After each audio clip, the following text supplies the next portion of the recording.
കൈയടിച്ച് കർത്താവിന് നന്ദി പറയാം. Praise the Lord.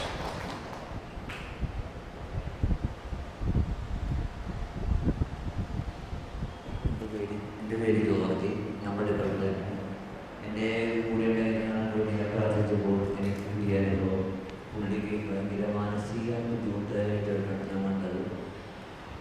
പുള്ളിക്ക് ജോലി കുറവായിട്ടിരിക്കുന്ന ഒരു അവസ്ഥയും കണ്ട് ആ അനുഭവം ഞാൻ പ്രാർത്ഥിച്ച ആശ്രമത്തോട് പറഞ്ഞു. അപ്പോൾ പുള്ളി ഭയങ്കര മാനസിക വിഷമത്തിലാണ് നടക്കുന്നതെന്ന് പറഞ്ഞപ്പോൾ ശരിയാണെന്ന് പറഞ്ഞു. അതാണ് എനിക്ക് കിട്ടിയ സാക്ഷ്യം. Praise the Lord.